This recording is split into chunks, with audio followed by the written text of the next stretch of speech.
Live from parts unknown, you're listening to Simon Miller's Pro Wrestling Podcast, the only wrestling podcast on the planet, we think.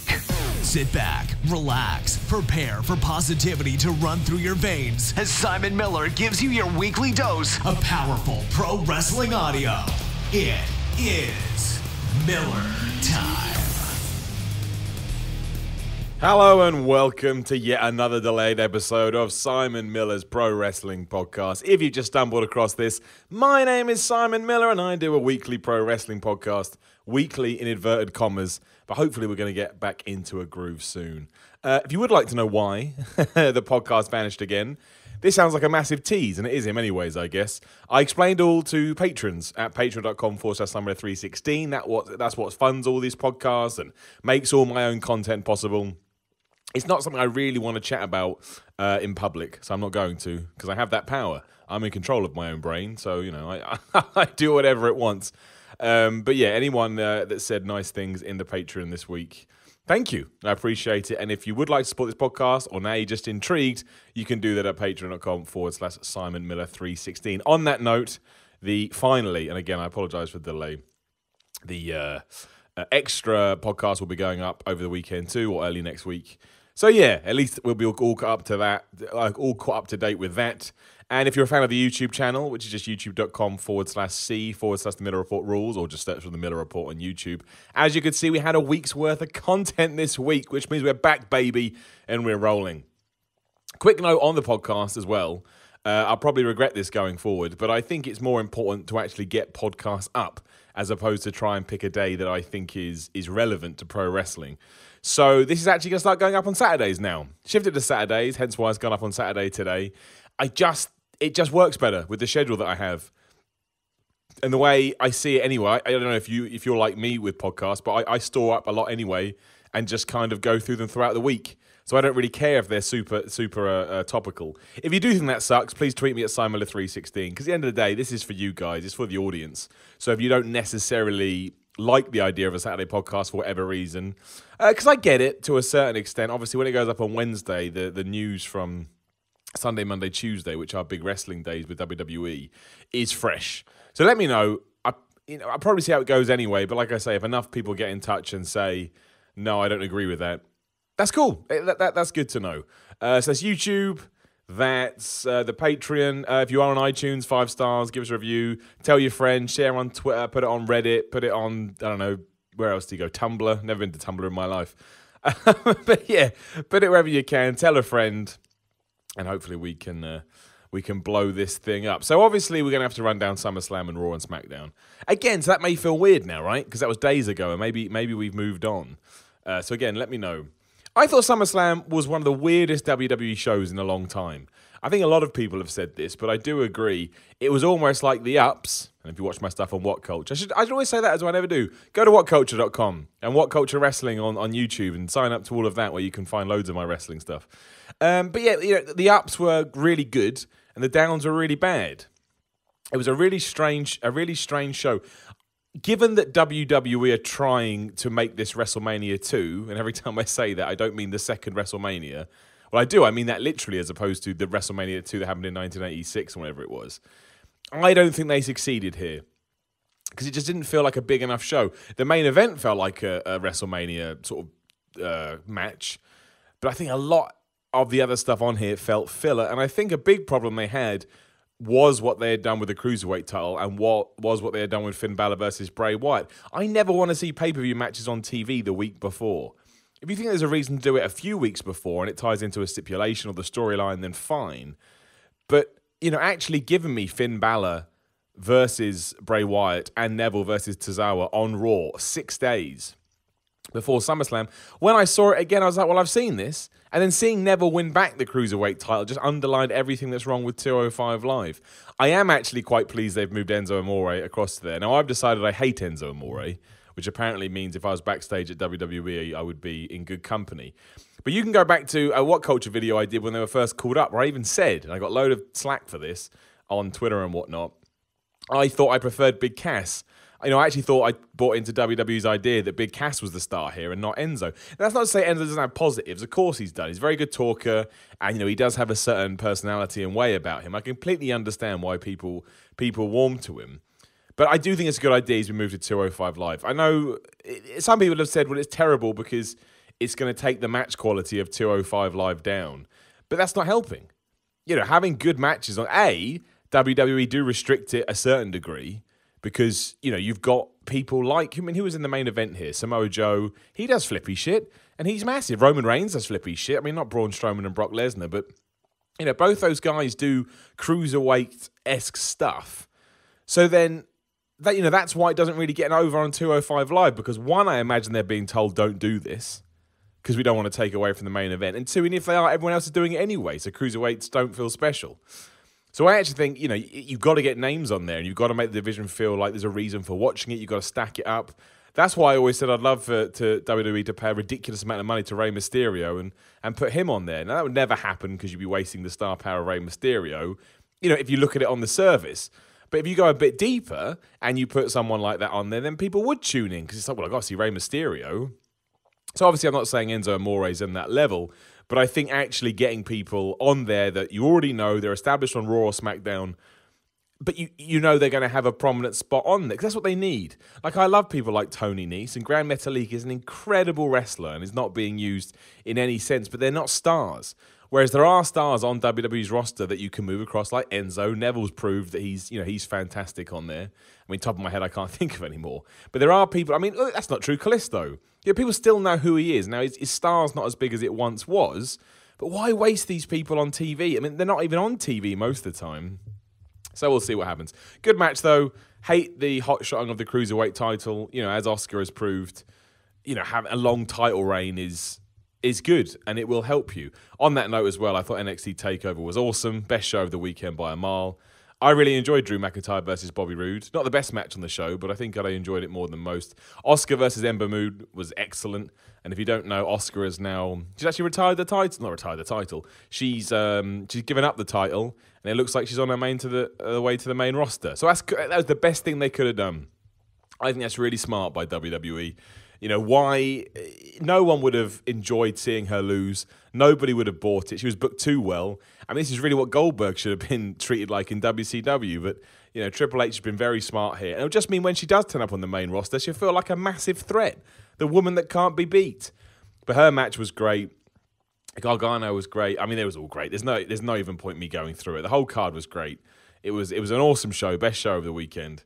But I did enjoy, just going back to the SummerSlam card, I thought it's rubbish that the Usos and New Day are on the pre-show, just because there is a stigma over the pre-show, but that was great.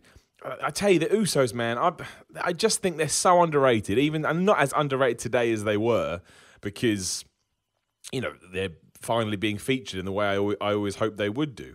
But yeah, there's something about them. I think they've got personality, charisma, they're funny, they make me laugh, and they're really good in the ring. I'm such a fan of the Usos. And I'm not a massive fan of, hot-shotting the title back and forth. I think that maybe makes it a tiny bit lackluster. Not lackluster is the wrong word. It's just, I felt it was a bit unnecessary. Just because, why take it off the Usos to begin with, I guess? The New Day are so over and they sell so much merchandise, I don't think we had to do that. So I thought that was a bit strange. But hey, because the New Day are so over, they can do that. I just thought it affected the titles a little bit. But Dave Meltzer said this on the Wrestling Observer. One of the best pre-show matches he can remember, probably the best pre-show match I've ever seen. Because usually the pre-show feels like people phoning it in. So that was wonderful.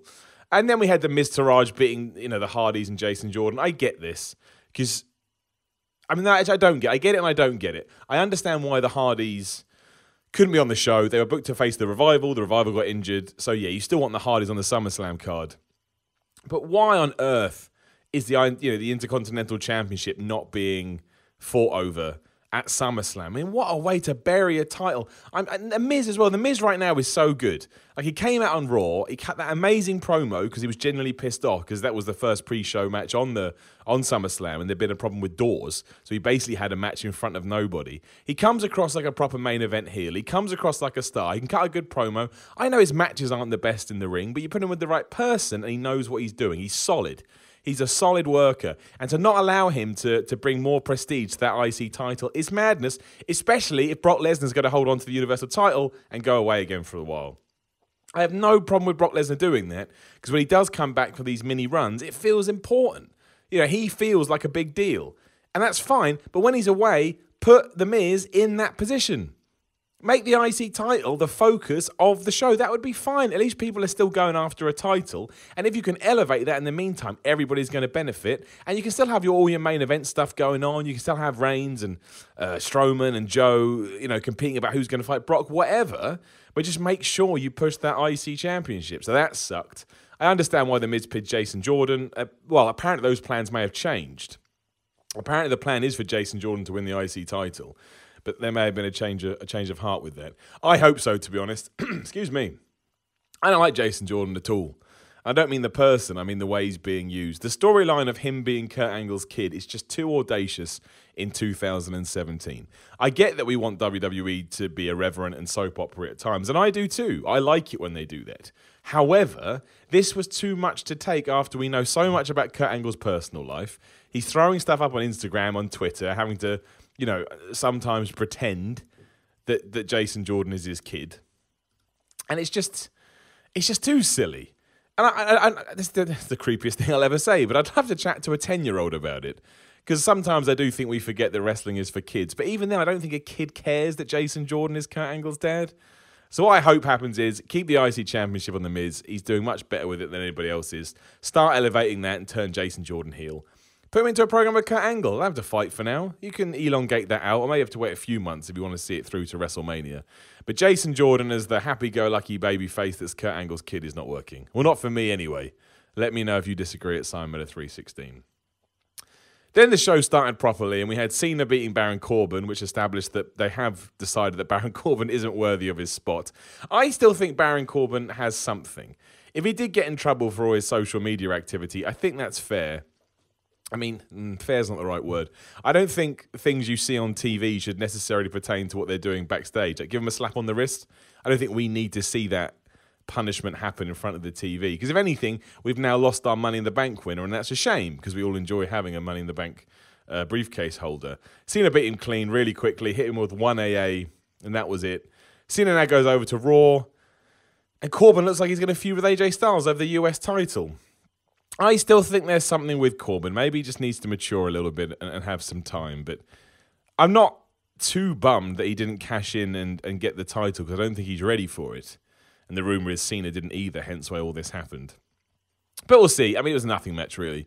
And I think it sucks to have a nothing match to open the show. But nothing will... I'm not doing this in order at all. But nothing will be as bad as Rusev losing to Orton in about 9 seconds. After an RKO out of nowhere. I mean, apparently this was just to kickstart their feud, and Randy Orton had lost 4 times on pay-per-view, so apparently we now must give him his win back. But why can't they have... I mean, I guess if this... I don't know.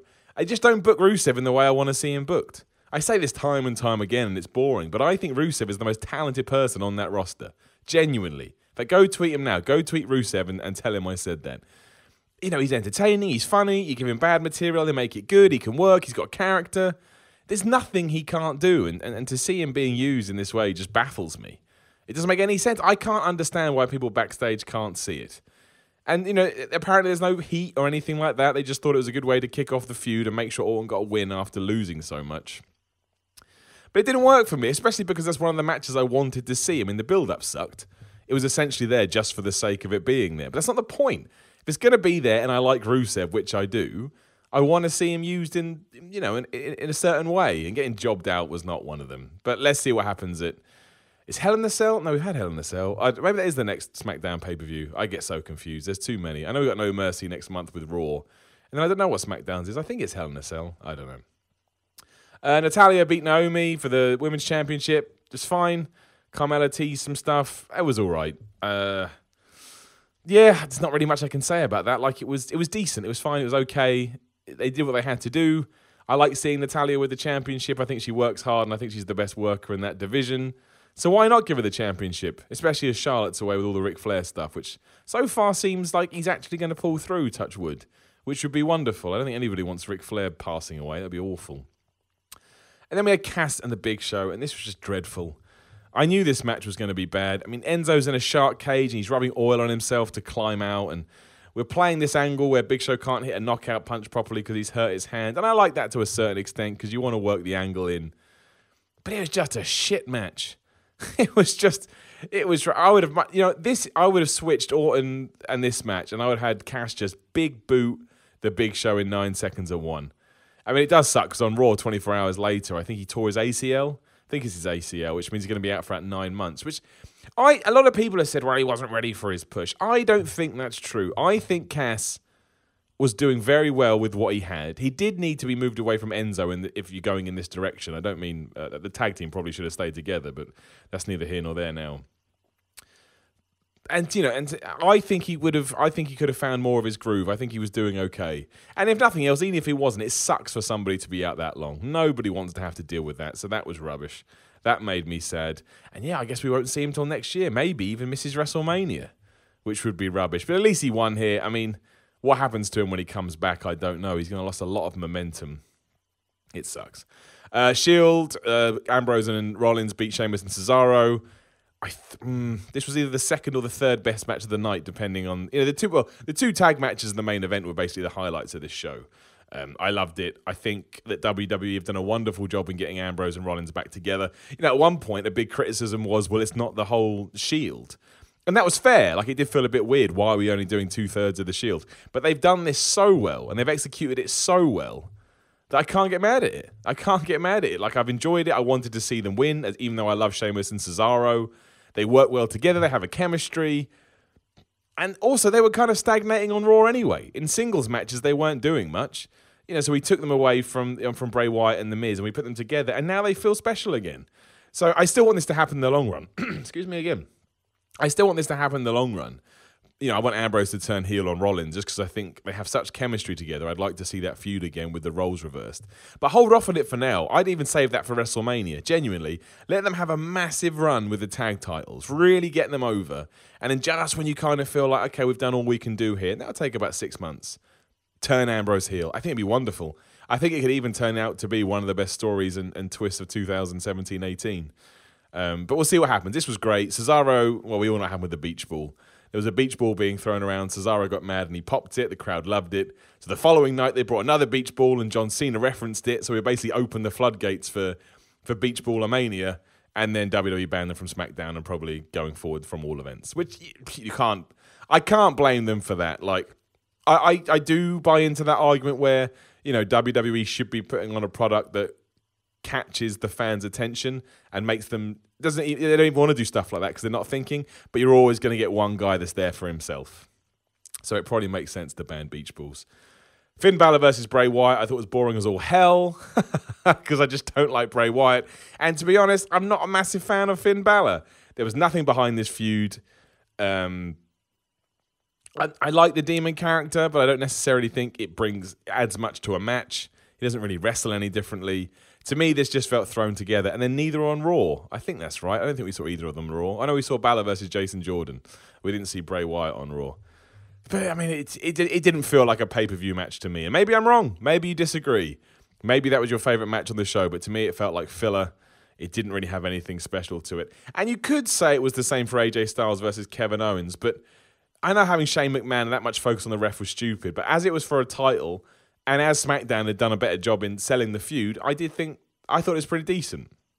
I wouldn't say I enjoyed. Maybe they did too many ref spots, but I did enjoy, the tease between Kevin Owens and Shane McMahon. I don't hate the idea of that match.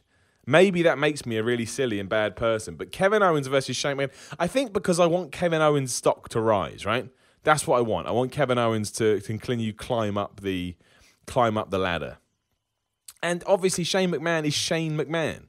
He's always going to be in a prominent spot on the card because his dad owns the company. So if you can get in there and have a good match with him, I only think that's going to help your stock and your level in the company. And that, to me, is what I want to happen to Kevin Owens, so I'm all right with it. And this was fine. It looks like they're done. AJ Styles going off with Baron Corbin. AJ Styles retained after, he'd got Kevin Owens got into it with Shane McMahon. But yeah, I thought it was solid. I thought it was decent. Nothing offensive here. And then we had Tasha Banks beat Alexa Bliss for the title again. Another decent women's encounter, but nothing amazing. The finish came out of nowhere for me. There was kind of a couple of teas with the Banks statement. Then all of a sudden she got it on a third or a second time and she won. I think we could have built to that better. Maybe it was a time issue. But let's move forward to Jinder Mahal versus Nakamura. Because I think there's more to say here than maybe even all the other matches on the card. I do not mind the fact that Jinder Mahal is WWE champion. I really don't. I've got no issues with it. What I do have a problem with is I don't feel like he's evolving at all anymore. His promos have got better, and his entrance is good. And say what you will, the fact that he is shredded helps him look like a credible champion. I'm not saying you have to be shredded to be a champion, but I'm saying if AJ Styles deserves to be champion because he's so good in the ring, which he does, I don't have a problem with the opposite and saying, well, this guy looks like a champion, so let's see if we can, go at it that way as well. That would be like saying, well, AJ Styles can't become champion until he's big and ripped. Now, obviously, being an in-ring worker is more important than that, but there are many attributes that come together to be a good WWE champion, like, having a good promo as well. So I've got no problem with it, but he's just not getting any better, and his matches aren't good, and they all end the same. I'm so bored of seeing the Singh brothers run in and distract the opponent, and then Jinder hits his colossal slam, whatever the hell it's called, which is not a good finisher to begin with. It doesn't feel like it's that impactful. I don't mind that Nakamura lost here. I just hate that. I would have rather Jinder won clean because I don't think this finish did anything for anyone. Nakamura's now lost. Jinder Mahal's just won another match the way he always wins another match. I don't know what I take away from this. If anything, they both just feel weaker. And then on Smackdown, we did have Nakamura squashing both the Singh brothers, and then Jinder attacked him. And I couldn't work out whether this feud's continuing or not. I mean, if we have a Hell in a Cell match between Jinder and Nakamura, can Nakamura really lose? So, yeah, I mean, to me, it was just a poorly thought out feud. I don't think anyone's benefiting from this. I don't know whether Jinder Mahal is a good WWE champion or not. I think he tries really hard, and I do think he's got better. But I don't necessarily think this is the right thing to be doing, especially in SummerSlam. Jinder Mahal versus Nakamura wouldn't have been as exciting as a John Cena versus Nakamura or an AJ Styles versus Nakamura. And, the latter two would have had good matches too, and then you get word of mouth, and you get people talking online, and sometimes that can spread and make your product hot. It's not the be-all and end-all, but it is important in 2017. And then I thought the main event was fantastic. Lesnar retained against Reigns, Joe, and Strowman. Braun Strowman at this moment has got to be the best WWE example of how to get somebody over in years. Unsurprisingly, he's a big dude, which proves what Vince McMahon is good at. And I just think we all love him, right? I can't believe there's anyone out there that doesn't like Braun Strowman. If you don't like him, I'd imagine you're just being facetious. Because he's doing everything right that he needs to do. He's booked simply. He's a big old powerhouse. I just think he's great. And he's funny. And he's over the top. And sometimes in wrestling, being funny and over the top is everything. It goes back to the argument about having that one big thing. And if you're so silly, you become... But you're also kicking people's ass. That just becomes incredibly entertaining. And that is what Braun Strowman is. He's entertaining. He shouts, he screams, he waves his arms around. I just think he's the best thing on the roster, up there with Rusev. I look forward to seeing him. I'll be intrigued to see what happens. I mean, on Raw the following night, we had the big confrontation again between Lesnar and Strowman, where once again Strowman laid him out. So it means that we're going into the next pay-per-view with Strowman versus Lesnar, which now has become a massive match. And I remember when everyone was talking about that for WrestleMania, there was like doom and gloom. Like, you cannot possibly put that on as a match. But now I think we're all ready to see it. It does feel like a big match. I think it will get some buzz. How you book your way out of it, I don't know, because I don't think you want Brock Lesnar to lose the Universal title just yet, because he feels like a renewed character to me. And you certainly don't want to lose Braun Strowman to lose again. He's lost too much, if anything. So I'll be intrigued to see. And also, I don't think this should be, seeds have to be planted so these two can go at it again. So we'll have to see what happens there. But great main event. So many great spots. The throwing of the chair, the bit with the barricade. What else did I love on that? There was obviously the bit with the table. We all love that, where Braun Strowman slammed Brock Lesnar through 2 tables, and then before it was said and done, he threw a table on him as well. It was just great. It was a great way to end the show, and it kind of proved that mantra of, if you do end your show strongly, then you can actually cover up a lot of the cracks that you may have already put in place before that, because people go away happy and feeling like, oh, wow, I've just seen something amazing. So, yeah, I mean, that was awesome. That was the perfect main event. Brock Lesnar right now feels as good as he has in years, which I love. I'm intrigued to see what they're going to do at No Mercy. Their angle on Raw was good. I imagine Lesnar goes away for a little while now, but that's fine. It just brings his star power back. What else happened on Raw that we should talk about? We had the Hardys versus the Shield. I thought that was a great match. Almost like a dream match in many ways, and I like the fact that the Shield just beat the Hardys. What you do with the Hardys now, I don't know. You can kind of tell they're in limbo because of the revival and because they're waiting for to figure out what's going on with this broken stuff. But that's not Matt and Jeff's fault. It's definitely not Matt and Jeff's fault. So you kind of just have to play that one by ear. I thought the Drifter versus Truth stuff was a bit strange, simply because I know R-Truth is kind of seen as a joke these days, but he's still a veteran and he's still a very talented wrestler. He wouldn't have lasted this long if he wasn't. And given that Elias is the upcoming guy who is getting over, like all the segments he's doing with his songs, be it at SummerSlam Raw or wherever, he is pissing people off. He is like that old school quintessential heel. I think you could have made something out of this. And obviously you have to heat up Truth a little bit. But having Elias beat R-Truth, and he did here in about 3 minutes or whatever, I just think it would have been more beneficial for him if they could have built it up a little bit. And on the subject of Truth too, where the hell was Goldust's announcement at SummerSlam? Do you remember that? Goldust was going to introduce his protege. Not on SmackDown, not on SummerSlam, not on Raw. Maybe we'll find out next week. He's got to explain that though, which he obviously won't. But that was really weird. That was really strange. Nia versus Emma, same thing. I mean, we don't have enough women in the division anyway, so let's just job out Emma. That makes no sense to me. But, does it make a massive difference to the show, if we're honest? Not really. I loved all the John Cena, Roman Reigns stuff. I know Cena was coming across as goofy, but he's still a superstar. And they've still, they've treated Roman Reigns as a top guy for so long now. You do see him of that ilk.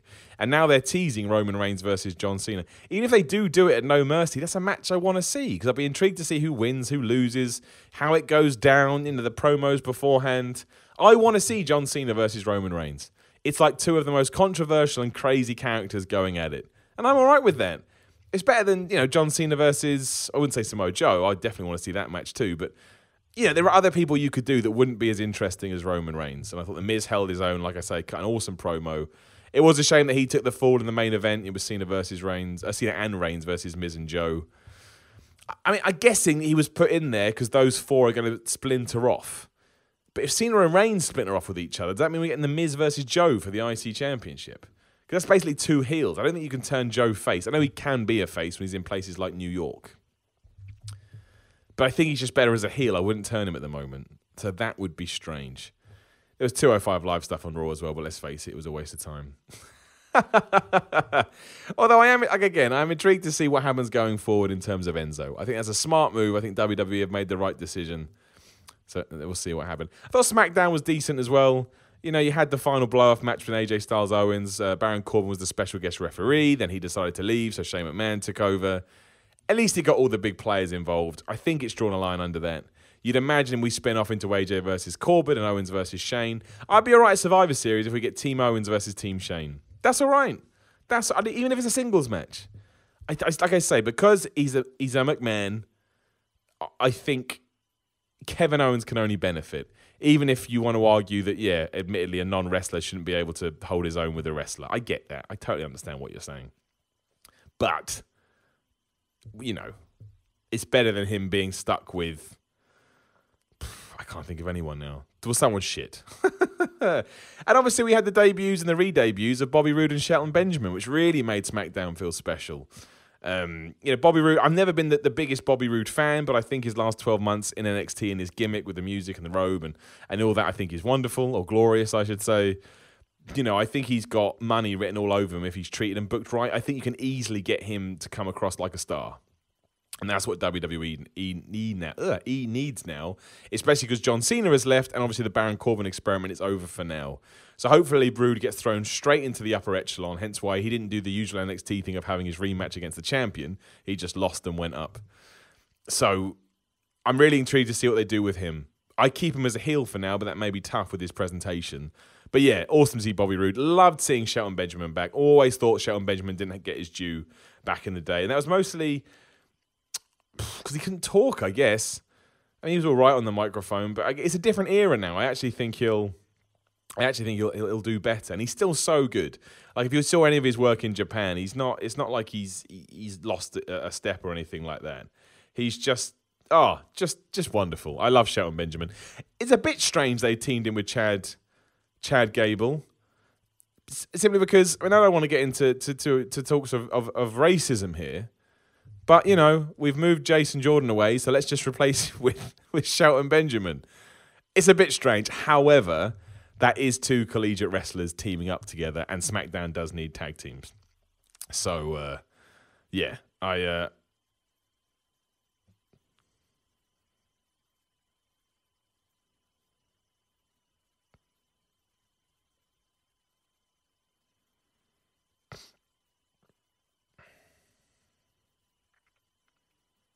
One.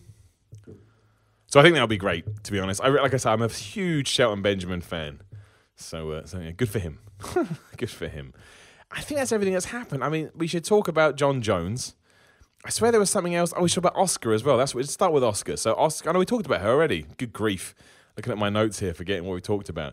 So Jon Jones, if you don't know, has been he's been suspended for now, because it certainly does look like he failed a drugs test again after his fight with Daniel Cormier at UFC. I think it's 214. Now, that is weird. But it's not weird. Here's my take on it. A lot of people were quick to teach. And right, at the moment as well, let's say this. We don't know the story. We don't know the story. Now, you've got to be smart with this. Given his track record and given what he's done in the past, absolutely, you're right to err on the side of non-caution and assume that he did Turinabol, which is the steroid in question. However, right now we don't know, and we won't know for a few weeks. If it does come out that this was the case, though, I don't think we should burn Jon Jones at the stake. I think that this man needs to go and get help. Now, a lot of people were saying, I put that on my Twitter at Simon316, and a lot of people were saying to me, oh, but Miller, you can't get addicted to steroids. And no, you can't get addicted sort of chemically, but mentally, it's like any drug.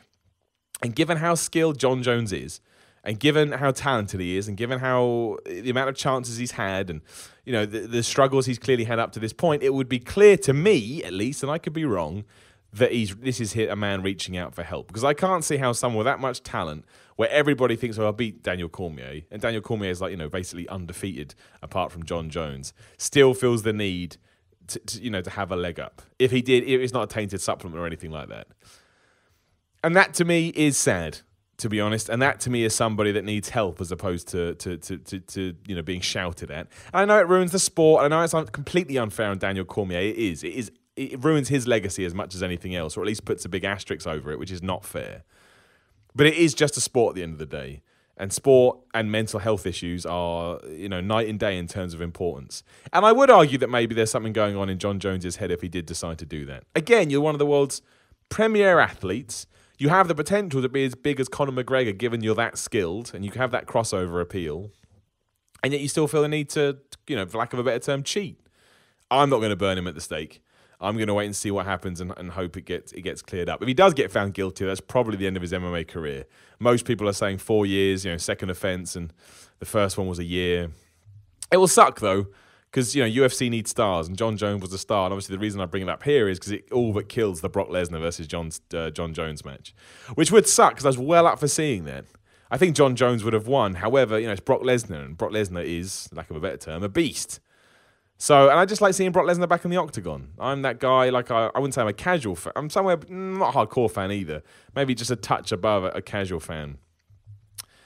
And I just love seeing Brock Lesnar back there. I just find it a lot of fun. It's just cool. And I do think it makes him more legit when he comes back to WWE. So that sucked. And, while we are here as well, and given we're this evening it's going to be Connor McGregor versus Floyd Mayweather. I'd be amiss if I didn't talk about that. The way I see it, I would like Conor McGregor to win simply because that's where the story is, right? If Conor McGregor knocks out the world's best defensive boxer, or arguably the world's best defensive boxer, who is 49-0, then that is an incredible story. I don't care that he's almost 40 or he is 40. I don't care he's come out of retirement for this. That's still an incredible... People will talk about that for years, and it will turn Conor McGregor into this unbelievable superstar. far beyond the realms that he already is. I think he'll get that rub even if he loses. Because again, he's not meant to win. So Conor McGregor is in a wonderful position. If he wins, my gosh, does he win? And if he loses, he still wins. He walks around with a massive paycheck. More people know who he is. I don't think it affects his drawing power in the UFC. If anything, I'd want to see it more, not more, or maybe more. If you get knocked out in a boxing ring, I'd be like, has this affected his MMA career? Who's going to fight now? What does he do? Blah, blah, blah. I just don't think he can lose. And even if he decides to hang up his boots, he's walking away with $100 million. I'm not going to feel sorry for Conor McGregor in a good way. I think his story has been phenomenal. I don't think that's going to happen. I do think Floyd Mayweather will win. Although I'm not going to lie, about an eighth of my body, sort of my bottom left of my stomach, where you get that gut feeling, thinks that maybe McGregor can win. But maybe I just want him to win. It's like that emotional, logical side of your brain. Like logically, of course he can't. If people like Manny Pacquiao and people like that, incredible world-class boxers couldn't knock out or couldn't beat Floyd Mayweather, how would Conor McGregor do it? But then you never know. You never, ever, ever, ever know. And that's the best thing about fights, and that's why I like these freak shows. Because if the freak show pays off, and what's not meant to happen happens, then we can talk about that for months. Social media will blow up. Everyone will be excited. So, yeah, we'll see. But again, Oscar De La Hoya couldn't beat him. Imagine Floyd Mayweather beats him. Oh, it'd be wonderful. It would be fantastic. I'm a big fan of this kind of stuff. I'm really, really laid back when it comes to sport. I think that it should be fun and entertainment. And I think it does have to be taken seriously. You don't want to sully these things. But at the same time, I'd rather we did these things than we didn't. Because it's just fun and it creates a talking point. And if nothing else, it goes to show how popular social media is. This fight essentially came together because of social media. I can't wait. I'm going to be staying up. I'm going to be watching it. I'll talk about it next week on the podcast too. Because it's funny, I'll say McGregor will win, but I really don't think that. That's what I want to happen, just because it's a much better story. But if Mayweather is still of the skill level that he used to be, and I don't see why he wouldn't, he's just too good.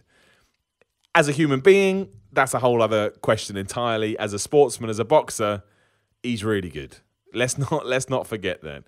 I mean, I guess the only way we all lose if it's a really boring fight. But even then, it's the hype you're buying, really. And I think the hype's been a lot of fun, aside from some poor words on either side.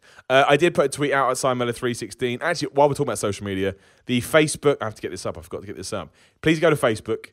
Please search for Simon Miller's Pro Wrestling Podcast in the search bit. Join the Facebook group. And now that SummerSlam is over, you can join the Simon Miller Pro Wrestling Prediction League. Now, I obviously didn't get to give my predictions before this because of life. But yeah, you can join the Predictions League. Season 2 starts again as of now, so No Mercy will be the first one. It was Matt Hayne who won. He was the overall winner of Season 1. Matt, if you could get in touch with me, if you could tweet me at SimonMiller316, I have some wonderful CX vouchers to send you. So you can go buy yourself a video game or something like that. But yeah, if you go to Simon Miller's Pro Wrestling Podcast, search for that on Facebook. Look for Mitch Adams. He's the guy that runs it. He bosses it, that guy. And yes, sign up. He does a lot of work as well. There's a lot of people in that league. And obviously, I will finally get back into a routine with this. I will give my my predictions too. And then you've got two things going on. You can try and beat everybody else, and you can try and beat me. And I'll come up with an even bigger prize for Season 2. But well done to Matt Hayne. Matt, you've won. Like I say, drop me a tweet. I'll get your address. I'll send you out these CX vouchers. You can go buy yourself a nerd toy, which everybody loves. But I thought it'd be nice to do some questions to ease back into things at SimonMiller316. Always keep an eye there when we decide to do this. But my main man, a good friend of mine, Adam Pearson, asked, do you think that calling Bobby Roode up against Aiden English was a little bit underwhelming? How would you book his first few months? Chad Gable has replaced Jason Jordan with Shelton Benjamin. Will Vince notice? Probably not. We touched on that. No. But look up that story. Was it Michael Tarver? Type in Michael Tarver, Shelton Benjamin. Put that into Google and have yourself a wonderful time. Or a terrible time. I don't mind him going up against Aiden English. It was underwhelming, but I think who else were you going to put him against? Because I think they want him to be a heel. But he's going to get cheered in that environment anyway. So at least Aiden English is a guy you can just beat, and you know that you're going to get that response for Roode, and then hopefully we can build him into a heel going forward. As for his first few months, I'd throw him right into the main event scene. I don't agree with all this, depending on the person and depending on the age. I don't agree with all this, well, we got to take our time. Like, I made a video for What Culture called Why WWE is Failing Nakamura, and they were like, well, he's #1 contender, blah, blah, blah. Has it helped? Did his match with Jinder Mahal help? Absolutely not. Why can't he be booked like a machine? You know who that worked with? Goldberg. You know who that worked with? Oscar. The way I did that's really annoying. You should never ask questions and answer them yourself. You just come across like a prick. However, it always works. It just does, because it makes that person seems like a badass. So I would put Bobby Roode in matches against anybody, and I'd have him whoop their ass, and I'd have him go on a straight, direct path to the title, and I'd give him a title shot, and I'd have him win. So when people look back, they're like, flipping heck, Bobby Roode just whooped everybody's ass, because then he's going to feel like a big deal. And then when he loses, the person that beats him is going to feel like a big deal. To me, that is the easiest booking in the world. And if Shinsuke Nakamura had done that and hadn't had lackluster feuds with Dolph Ziggler and Baron Corbin, which weren't fun, I think you could have done that with him too. Just my 2 cents. Could be completely wrong. What do I know, right? Anyway, that's what I think. Oh, it's another mate of mine. Everyone, I should really check these questions before I copy and paste. Martin Mather says, Jinder Mahal, best ever champion or greatest ever champion? Well, Martin, you're a big fan. We kind of touched on this. I've got no problem with Jinder being champ. I just don't think he's evolving. Maybe it is his in-ring work that needs to get better. You know, one of the reasons I love SummerSlam is because the Raw main event was so good and the Smackdown main event wasn't. So maybe he needs to focus on that. But at the same time, I always look at wrestling from a human point of view. Great for Jinder. He had a dream. He busted his ass. And now no one can ever take this away from him. And I think that's wonderful. It makes me happy. Ron said, Daniel Bryan is wrestling again outside WWE. Which match do you put him in? Okada, Omega, Ospreay. That is a good question. All of them? I mean, you know, you can do Okada, Omega in New Japan. You could do Ospreay in Ring of Honor. Or he could even come over to the UK. To be honest, I mean, this is probably an awful answer, but I think it would tie into what Cody Rhodes has been saying about Ring of Honor being able to sell 10,000 tickets. I kind of want to see Cody Rhodes versus Daniel Bryan and see Ring of Honor try and sell an arena that's got 10,000 tickets. That would be great. Will that ever happen? I don't know. The good thing about Daniel Bryan, if he does decide to wrestle again outside WWE, is it will generate major interest. And to me, that's only good for the wrestling business. And the more eyes you can get elsewhere, it would help WWE too. I don't even see it as competition. The more buzz you can get for wrestling, the more people that are eventually going to filter to WWE because it is the best. So anybody, really. I'd love to watch Daniel Bryan wrestle again, as long as he's healthy. I think that'd be great. Peter Howarth, one or two. Would Giant Haystacks beat Hulk Hogan? Depends on the promotion. If you're in America, 80s WWF, no way. If you put him in World of Sport at the same time, maybe Giant Haystacks would have gone over. Giant Haystacks, he controlled that. Him and Big Daddy whooped all the ass. Peyton Suter, will Brock hold the belt until Mania? I hope so, because I don't see what you get by taking it off of him. Like, it does seem like they're going back to Brock Lesnar versus Roman Reigns at WrestleMania, which I hate.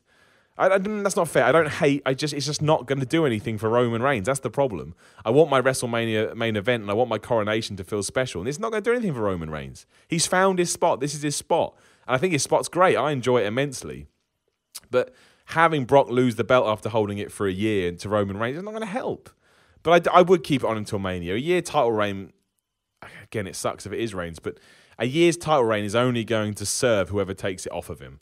And plans can change. Maybe someone gets hot from nowhere, then they can take the belt off Brock and it would send them off to the stratosphere. But I wouldn't take it off him beforehand, no. Unless you've got a gimmick match.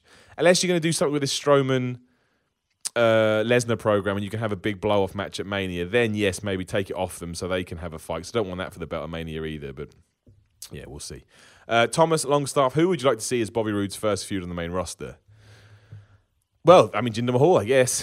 It doesn't really work to think they're both going to be heels, but I want him to get to the main event scene ASAP because I don't see the point of holding off. He's almost 40, if not 40 already. He's got years of experience. He knows what he's doing. His gimmick is solid. He can talk on the mic.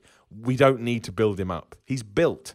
I understand you need to introduce him to the casual audience. You can do that in a few weeks with random matches, then put him in a big feud with the world champ. I'm sick of all this. No, take your time. Don't take your time. Pull the trigger. Believe in your wrestlers. This is hilarious now because obviously I asked these questions on Wednesday, but we'll ask it anyway. Chop the Viking. Should Asuka make it to the main roster undefeated? How should she be brought up? And who should be the one to finally beat her? Well, she will remain undefeated. She'll be brought up when her injury's over and she just comes up to Raw or SmackDown. Who beats her? That's a great question. I don't think I have the answer. Charlotte, maybe? Because I think Charlotte's got the most potential out of everybody on the roster, although she's already over. Bayley, if you can, rehab her. I don't know the answer to that question. Let me know at SimonMiller316. I'll be intrigued. Dan Mellor, what should the WWE do with Luke Harper? Put him back on TV. Luke Harper is one of the best people they don't use, and I do not understand why. A, he looks nuts. B, he knows how to act nuts. 3, he's amazing. I think I just did AB3, either way. He's amazing. Luke Harper is such a good wrestler. I don't get what... I don't get it. I don't get it. I'll never understand why they don't like him. And it's not like this is just on me. Even pro wrestlers that are really good, like Daniel Bryan and Edge and Christian, think Luke Harper's amazing. And their opinion's much more credible than mine. They're wrestlers. So, I don't get it. I really don't understand why they don't... everyone always told me that Luke Harper was money, and I never really saw him on the independents. And then when he turned up, I was like, shit. Guy is just awesome. And yet, you can't... I would say he was wasted. I don't think he was wasted in the Wyatt family, but he should have evolved from that, and he never did, and I don't understand why. I think he's awesome. I love him. Brian, Because I'm Brian. Bestseller in the business. My picks would be Eddie Guerrero or HBK. I mean, yes, they'd be up there. Bret Hart was always my favourite because everything that he took, he took a punch and he made it look like he'd actually been punched. Got thrown into a turnbuckle, made it look like he'd actually been thrown into a turnbuckle. Today, I think Okada is the bestseller in the biz. I know that's a really boring opinion, but it's just true. Like I've always sort of followed New Japan because I thought it was important, but it's only been this sort of last 6 to 8 months when I started watching it. And yeah, he just makes me believe. But Bret was always my favourite. That's why I loved him as a kid, because I totally bought into everything he was doing. And I still think if you go back and watch his matches now, they do come across like legit matches. I'd throw Brock Lesnar in there as well. When Brock wants to sell for you, my gosh, he's awesome. He's so athletic. He can do stuff that other people can't do. Such a huge fan of Brock Lesnar. I don't care what anyone says. Stephen Holguin, do you think Nia Jax should go the China route and be able to go for men's titles? No, because I think that then sullies the importance of the women's title. If you've got a woman that says she deems the ladies' title to be unimportant, but the bloke's title is more important, then you're actively shitting on the women's title. No, I wouldn't do that. I don't see the need. I think it makes much more sense to continue to big up the women's championship and make all the girls say, no, this is the belt that I want. This is the most important belt for me. That makes much more sense to me. So, yeah, that's what I'd do. I would do that. Jamie Cormack, if you could swap an independent wrestler with a wrestler in WWE, who would you choose to change places? I actually do have an answer for this.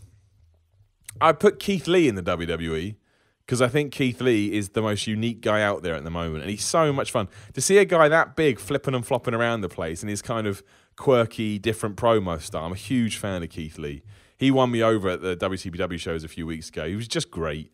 He was just awesome. And I put Dolph Ziggler out in the world of the independents because I think Dolph Ziggler still has so much to give and WWE doesn't really allow him to do that. I am quite excited about his new gimmick where it seems like he's going to have all the gimmicks. I actually think I may enjoy that in a very ironic way. But yeah, I'd love to see Dolph Ziggler on the independents just because I think he would... I just think he'd get that buzz back, which I think he's lost. Chris McCord, what do you think Strowman will be doing come Mania? Is such a good question. If he's not going to be involved with Brock Lesnar, which I think would be a huge shame, which means Roman and Brock are tied up. By then, I imagine we've done Joe versus Strowman. Even then, I'm not massively fussed about that. I don't know the answer to that question. That is a great question. What do you do with Braun Strowman at WrestleMania? Because you want to do something big with him. John Cena? Is that interesting? You know what? If Roman Reigns actually is now going with Brock, we're not doing Cena. Yeah, I'd see that. I'd say Strowman versus Cena. And I think I'd like it if Strowman won. That's what I would do if we're not doing Reigns versus Cena at Mania, which would be my preferential treatment. Yeah, well, we'll see. Where are we? Adam Sheehy. What was the biggest hit of the SummerSlam weekend for you, Simon? For me, it was anything Strowman touched. Yeah, I think in terms of the SummerSlam card, Strowman was the standout for me. He was amazing. I loved everything he did. If we're taking the weekend into account, I thought, again, the NXT show was just great. And they do benefit from the fact they only have 5 matches. Like, where's my list? Because you could do that with SummerSlam. Like, if you take Usos beating the New Day, the Shield match, and Sheamus and Cesaro, the 2 tag matches, take AJ Styles and Kevin Owens. I thought that was decent. Jinder versus Nakamura, but make it better, and Lesnar retains the title for those 5 matches, SummerSlam would have felt a lot better. It just would have done. So NXT benefited from a shorter running time and just, being able to do that. And obviously SummerSlam went on for about 9 hours. So that's always going to hamper stuff. But yeah, I think Strowman's a fair shout. And lastly, Rusty's Sport Corner, which I'm sure is your real name. Don't all companies steal, copy gimmicks, etc. from other wrestling companies? I presume that must be in reference to Broken Matt Hardy or something. And yes, they do. I mean, we always hear this ridiculous thing that wrestling is cyclical, but it is. So, I mean, the Broken Matt Hardy character was unique. I'm sure it had influences and was based in other stuff. And yeah, of course that happens all the time. Like, it's rare you see something utterly new in pro wrestling. A lot of it has been done before and is callbacks. But at the same time, it all as wrestling gets bigger and the business side continues to grow, it's licensing that's the problem, and trademark and copyright, that's always gonna take over and steal away. But yeah, we do. I mean, you really, really do see loads of companies doing that kind of stuff. I mean, I don't think you see many people flipping over others with their penis, like Joey Ryan. However, yes, that does happen a lot. So I don't know. I hope this Broken Matt Hardy and Brother Nero situation gets sorted sooner rather than later, because it's been going on way too long. And again, it's not Matt and Jeff's fault. I mean, what can they do? They're between a rock and a hard place. There's literally nothing they can do. But I would like to see them. I just think they'll flourish so much better if they get put in that spot. I just think there's merchandise opportunities. It'd be really fun. I want to see how those characters translate to the WWE mold or whatever. So we'll see. We'll see what happens. And I think that's everything that's happened in wrestling. Have I missed anything? Loki left GFW over creative differences. I remember that. I'm loading up news sites now to make sure I haven't missed anything. But yeah, I mean GFW, TNA's all right. It's kind of Jim Cornette came back. That's interesting to an extent. He can certainly talk, but it doesn't really make me want to. Make me want to watch GFW. There was a rumor that Lana and Rusev wanted to leave the WWE, but they came out and said it's not true, so I'm going to believe them, because it would be ridiculous for them to come out and say it's not true, and then they leave. Obviously, we didn't talk about Adam Cole debuting at NXT. Loved that. Big fan of Adam Cole. I think he's awesome. I'm intrigued to see what happens to him when he gets to the main roster. Doesn't look like your typical WWE guy. However, is insanely talented. So I'll be intrigued to see what happens with that. There was also a rumor over SummerSlam weekend that The Undertaker was in town. Apparently he was, but everyone thought he was going to interfere in the main event. I cannot believe The Undertaker will ever come back. I mean, maybe he does. You can never say never in wrestling, but to me, it'd be just a stupid idea. The retirement was perfect. You never get retirements like that in wrestling anymore. Not the best match to win with, but that kind of sums up why he shouldn't come back. But yeah, I think that's it. That's everything that happened in wrestling. Maybe I'm missing something. Ring of Honor had an England show they didn't get to go to. Apparently that was pretty decent. Well, they had loads of England shows apparently, and that was really, really good. So, I mean, I probably missed something. And you're like, Miller, you didn't talk about this, but I will always endeavour to keep up to date. So again, sorry for the delay. I know it's no good. I know I'm useless. Sometimes life just gets in the way, but we bounce back. We all bounce back. Put a smile back on your face. Start living life again. Again, there's more info on the Patreon, patreon.com/Summer316. If nothing else, if you could support this podcast and all my other endeavors, it would help me massively. It's difficult in the crazy world of being a content creator, as they say. So even if everybody could donate $1, it would help me so much. It puts food on my plate, and I plunge as much as I can back into the content, because I want to try and get it massive. That's the dream. I'm not getting any younger. YouTube.com/C/The Miller Report rules. Just search for The Miller Report. Go to Facebook. Simon Miller's Pro Wrestling Podcast. Join the Prediction League. Make Mitch's life hell by having too many people in the league. I can't remember the name of the winner now. What an asshole. But you get in touch with me on Twitter so I can get your address and get that sent out to you too. I think that's everything. Leave us 5 stars. Give us a little iTunes review. I don't need to tell you this because you're already listening, but we are available everywhere. All iTunes, SoundCloud, Podcaster, whatever kind of podcasting there are, you'll be able to find Simon Miller's Pro Wrestling Podcast. So we'll gear up for the week ahead. I actually think the McGregor-Mayweather fight's kind of scared everybody off, right? So all we've really got next week is a Raw and a Smackdown. There's nothing else. So we'll see what happens with that. We'll see what happens with Jon Jones. We'll see what happens with John Cena. He's back on Raw now. See what he does. Roman Reigns, Braun Strowman, Brock Lesnar, all these guys. But thank you for listening. Go out there. Have a lovely day. That's the most important thing. You go out there. You have a wonderful day. And I will chat to you again soon.